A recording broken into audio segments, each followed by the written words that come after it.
ഇനി നിങ്ങൾ എങ്ങനെ പ്രിപ്പയർ ചെയ്യണം? അപ്പോൾ നിങ്ങൾക്ക് ഇത്രയും മനസ്സിലായി. ഇതാണ് ടൈമർ സെറ്റ് ചെയ്ത് ചെയ്യേണ്ട പരിപാടി. മോക്ക് എടുക്കുക. മോക്ക് എടുക്കുമ്പോൾ നിങ്ങൾക്ക് എന്ത് ചെയ്യാം, ഇതുപോലെ ഒരുപാട് ക്വസ്റ്റ്യൻ പേപ്പർ വർക്കൗട്ട് ചെയ്യുമ്പോഴത്തേക്കും ഇനിയുള്ള സമയത്ത് അത് ചെയ്യേണ്ട, അല്ലാതെ ആലോചിച്ച് പഠിക്കേണ്ടതല്ല. ഇനി നിങ്ങൾ വർക്കൗട്ട് ചെയ്യുക, പ്രാക്ടീസ് ചെയ്യുക, പാനിക് ആവാണ്ടിരിക്കുക എക്സാം ഹാളിൽ പോകുന്ന സമയത്ത്. അതിന് വേണ്ടി തന്നെ ചെയ്യേണ്ടത്. ഞാൻ ഇനി വേറെ കാര്യം കാണിച്ചു തരാം. ഇതേണ്ടേ, ഇത് ഭാരതീയ നാഗരിക സുരക്ഷാ സമിതിയുടെ പുസ്തകമാണ്, BNSSന്റെ പുസ്തകമാണ്. ഇതിൽ നിങ്ങൾ ഇതൊരു ഉദാഹരണം പറയുന്നതാണ്. ഇതാണ് നിങ്ങളുടെ എക്സാമിനകത്ത് ഒരു ക്വസ്റ്റ്യൻ ചെയ്യുന്നതാണ് വരുന്നതെന്ന് വെച്ചോ. ക്വസ്റ്റ്യൻക്ക് ഒരു കീവേഡ് കണ്ടു നമ്മൾ, അറസ്റ്റ് ആണ് കീവേഡ്. അപ്പോഴേ എന്ത് ചെയ്യുക, ഈ പേജുകൾ പെട്ടെന്ന് മറിക്കാനായിട്ട് ശ്രമിക്കണം. ഓക്കെ, നമ്മൾ ഒരു ഒറ്റ പുസ്തകം നോക്കുന്നുള്ളൂ, സ്പീഡിൽ പേജ് മറിച്ച് നോക്കാൻ കിട്ടി. നമുക്ക് ഫസ്റ്റ് 6ാമത്തെ പേജിനകത്ത് അല്ലേ, 6ാമത്തെ പേജിനകത്ത് നമുക്ക് അറസ്റ്റ് ഓഫ് പേഴ്സൺസ് നമുക്ക് കാണാൻ പറ്റും. ഇതിൽ കണ്ടു കിട്ടി. യെസ്, വേറെ എങ്ങോട്ട് ശ്രദ്ധ പോകരുത്. അറസ്റ്റിന്റെ മെയിൻ ഏരിയ ഇതിനകത്താണ് പറഞ്ഞേക്കുന്നത്. അപ്പോൾ അറസ്റ്റിന്റെ മെയിൻ ഏരിയ അതാ പറഞ്ഞാൽ നമ്മളൊരു പുസ്തകം എടുക്കുമ്പോൾ അതിനകത്ത് ഇൻഡെക്സ് ഏരിയ പഠിച്ചു വെക്കണം. ഇൻഡെക്സ് ഏരിയ പഠിക്കുക എന്ന് പറഞ്ഞാൽ കാണാതിരുന്ന് മൊത്തം ഹെഡിങ്സ് പഠിക്കുക എന്നുള്ളതല്ല, പ്രധാനപ്പെട്ട ചാപ്റ്റേഴ്സ് നോക്കി വെക്കണം. ഏതൊക്കെ ചാപ്റ്റേഴ്സ് ഉണ്ട്, ആ ചാപ്റ്റർ എന്ത് വരുന്നുണ്ട് എന്നുള്ള ഐഡിയ ഉണ്ടാക്കി വെക്കണം. എന്നിട്ട് ഈ പറയുന്ന ഏരിയ എന്ത് ചെയ്യുക, കൃത്യമായിട്ട് നോക്കി വെക്കുക. അപ്പോൾ അറസ്റ്റ് എന്ന് പറഞ്ഞ ഏരിയ നമ്മൾ എടുത്തു. ഇനി ക്വസ്റ്റ്യൻ വായിക്കുക. പറയുന്നത് എന്തിനാ, വാറണ്ട് ഇല്ലാത്ത അറസ്റ്റ് ചെയ്ത പറ്റി ഞാൻ പറഞ്ഞത്. അപ്പോൾ നമുക്ക് കിട്ടി, when police may arrest without warrant, section 35 പറയുന്നുണ്ട്. പേജ് നമ്പർ നോക്കി 16 കിട്ടി. അപ്പോഴെന്ത് ചെയ്യുക, ആ പേജ് നമ്പറിലോട്ട് പോവുക. നമ്മൾ സ്കിപ്പ് ചെയ്ത് പേരെടുക്കുക, അറിയാം നിങ്ങൾക്ക്.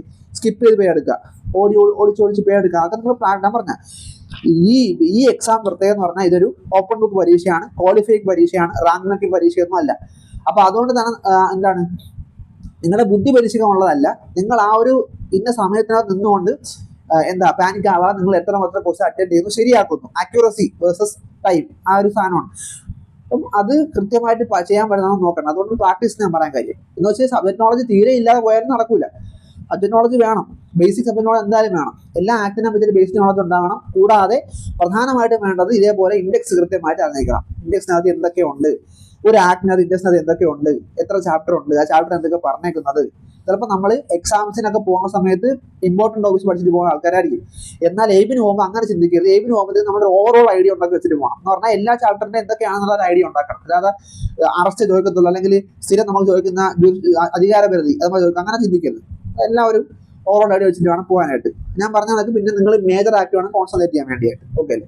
ഇതൊക്കെയാണ് എൻ്റെ എക്സസൈസ് ഞാൻ ഫോളോ ചെയ്തത്. എക്സാമിന് ഞാൻ പോയ സമയത്ത് ഇങ്ങനെയൊക്കെയാണ് പ്രിപ്പയർ ഉണ്ടായിരുന്നത്. കൂടാതെ പിന്നെ ഞാൻ നമുക്ക് എന്താ പറയണ്ടേ, പ്രധാനപ്പെട്ട ലേറ്റസ്റ്റ് ആയിട്ട് വന്ന കേസുകൾ, സുപ്രീം കോടതി ലേറ്റസ്റ്റ് വന്ന കേസുകളും അതുപോലെ തന്നെ ലാൻഡ്മാർക്ക് കേസുകളും രണ്ടും നോക്കിയിട്ടുണ്ടായിരുന്നു. അതിനകത്ത് എന്താ നോക്കുന്നതെന്ന് വെച്ചാൽ ഡീറ്റെയിൽ ആയിട്ട് നോക്കുന്നതെന്നല്ല, ജസ്റ്റ് ലേഡ് ഔട്ട് പ്രിൻസിപ്പിൾ മാത്രം.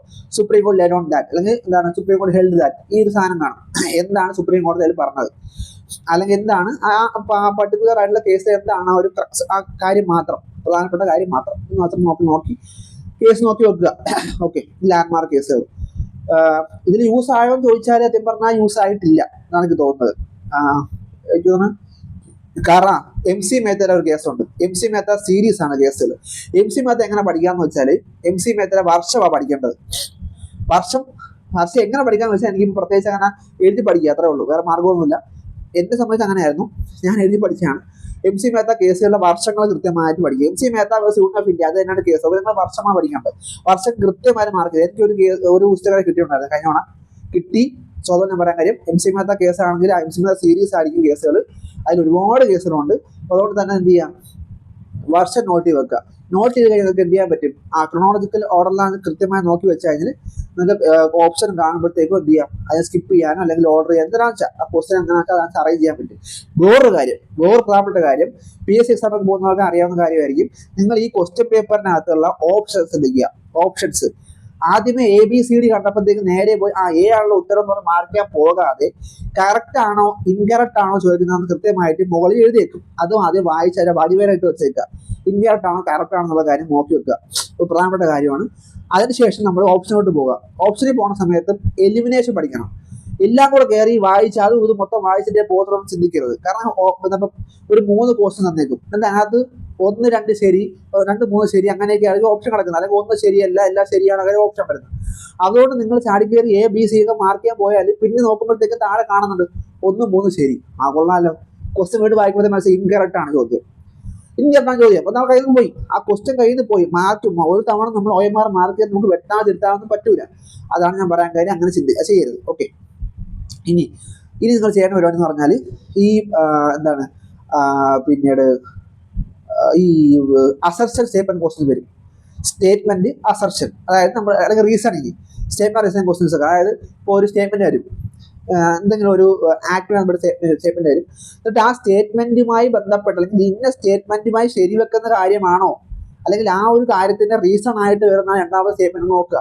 അപ്പോൾ ചിലപ്പോൾ അത് കാണുന്നതായിരിക്കും സ്റ്റേറ്റ്മെന്റ് ശരിയാണ് റീസൺ തെറ്റാണ്, അല്ലെങ്കിൽ അസംപ്ഷൻ ശരിയാണ് റീസൺ തെറ്റാണ്, അല്ലെങ്കിൽ രണ്ട് ശരിയാണ് രണ്ടും തെറ്റാണ്, അല്ലെങ്കിൽ ഒന്ന് ശരി മറ്റൊന്ന് തെറ്റാണ്, അങ്ങനെയൊക്കെ പറഞ്ഞ ഓപ്ഷൻ വരും. അപ്പോൾ നിങ്ങൾ അത് കാണുമ്പോൾ കൺഫ്യൂസ്ഡ് ആയി പോകും എന്നുള്ളത് കൊണ്ട് എന്ത് ചെയ്യുക, ആ ക്വസ്റ്റ്യൻ ഒന്നും ആദ്യമേ അറ്റൻഡ് ചെയ്യരുത്. ഓക്കെ, ഈവൻ ഇഫ് നമ്മളിപ്പോൾ മാർക്ക് ചെയ്യുന്ന ഭരണഘടന എന്നാണ് ക്വസ്റ്റ്യൻ വന്നേക്കെന്ന് വെച്ചോ, ബുക്ക് ഇരിക്കുകയാണ്, എങ്കിലും നമുക്കത് അറിഞ്ഞുകൂടെങ്കിൽ ഇത് മാർക്ക് ചെയ്ത് വെച്ചേക്കാം, ഒരു വട്ടം ഇട്ട് വെച്ചേക്കാം ക്വസ്റ്റ്യൻ. നമുക്ക് വീണ്ടും ആ പുസ്തകം എടുക്കേണ്ടി വരും, ലാസ്റ്റിലാണ്, ആദ്യമേ പിന്നെ എടുക്കേണ്ട ആവശ്യമില്ല. ഇടയ്ക്ക് വെച്ച് നമുക്ക് ഉത്തരം ഓർമ്മ വരികയാണെന്നുണ്ടെങ്കിൽ എന്ത് ചെയ്യുക, അപ്പോൾ നമുക്ക് എടുക്കാം. അതല്ലാതെ പക്ഷെ നമ്മൾ ഈ പുസ്തകം മാറ്റി വെച്ചേക്കാം, ആദ്യം ഞാൻ എടുക്കാൻ നോക്കരുത്. ഓക്കെ, ഇത്രയും പരിപാടിയാണ് ഇതിൽ ചെയ്യേണ്ടത്. നമുക്ക് അങ്ങനെ ഒരു ക്വസ്റ്റ്യൻ കാണുമ്പോൾ നമ്മൾ എന്തായാലും പാടാണെന്ന് തോന്നും, പക്ഷേ ചില ക്വസ്റ്റ്യൻസ് ലോജിക്കൽ ക്വസ്റ്റ്യൻ ആയിരിക്കും. അതെനിക്ക് പേഴ്സണൽ എക്സ്പീരിയൻസ് ഉള്ളതാണ്. കാരണം ടാക്സിനൊക്കെ ക്വസ്റ്റ്യൻ ചോദിച്ചിട്ടുണ്ടായിരുന്നു. ടാക്സ് ആയിരുന്നു ക്വസ്റ്റ്യൻ വെച്ചാൽ ടാക്സ് ബുക്ക് ആയിരുന്നു ഉണ്ടാവത്തില്ല, ഇൻകം ടാക്സിന്റെ ബുക്കൊന്നും ആരും കൊണ്ടുപോകത്തില്ല. കാരണം ആ ഹാളിലുള്ള എല്ലാവരുടെ കയ്യിൽ ഇൻകം ടാക്സ് ആരുടെ കയ്യിൽ ഇല്ലായിരുന്നു അന്ന് ഞങ്ങളിരുന്ന ഹാളിൽ. ഇതാണ് അവസ്ഥ. കാരണം പ്രധാനപ്പെട്ട പുസ്തകങ്ങളെല്ലാം ഈ പബ്ലിക്കേഷനിലെല്ലാം കൊടുക്കുന്ന അങ്ങനെ ആയിരിക്കും. ഞാൻ വാങ്ങിച്ച പുസ്തകമാണെങ്കിൽ നമ്മുടെ ലോ മാത്സിന്റെ ബുക്കാണ്. ഇതിൽ സെറ്റായിട്ട് വരുന്ന ബുക്കിനകത്ത് ടാക്സിന്റെ ബുക്കില്ല. ടാക്സിന്റെ ബുക്ക് പൊതുവായിട്ട് കാണാറില്ല. പക്ഷേ അതിന് ക്വസ്റ്റ്യൻ ഉണ്ടായിരുന്നു, എളുപ്പമുള്ള ക്വസ്റ്റ്യൻ ആയിരുന്നു. അതായത് സെക്ഷൻ ഡയറക്റ്റുള്ള ക്വസ്റ്റ്യൻ ആണ് ചോദിക്കുന്നത്. ചിലപ്പോൾ അങ്ങനെ ക്വസ്റ്റ്യൻസ് വരും, നമ്മളെ നമുക്ക് വിഷമം തോന്നും, അപ്പോൾ അത് കൊടുക്കാൻ പറ്റില്ലെന്ന്. പക്ഷെ എന്നിരുന്നാൽ നമ്മൾ മനസ്സിലാക്കേണ്ടത് കയ്യിലുള്ളത് എന്താണോ അത് ഉപയോഗിച്ച് കൃത്യമായിട്ട് നമ്മൾ ജയിക്കാൻ നോക്കുക, അതാണ് പ്രധാനം. ഓക്കെ അല്ലേ? വേറെ പാനിക്കേണ്ട കാര്യമൊന്നുമില്ല. നിങ്ങൾ ഒരു IAS പരീക്ഷയ്ക്ക് പോകണ പോലെ ചിന്തിക്കേണ്ട. എക്സാം ടഫ് ആയിരിക്കാനുള്ള ചാൻസ്, പക്ഷേ അങ്ങനെയാണ്. പക്ഷേ എന്നാൽ കൃത്യമായ സ്ട്രാറ്റജി ഉണ്ടെങ്കിൽ നമുക്കത് പാസ്സാകാൻ പറ്റും.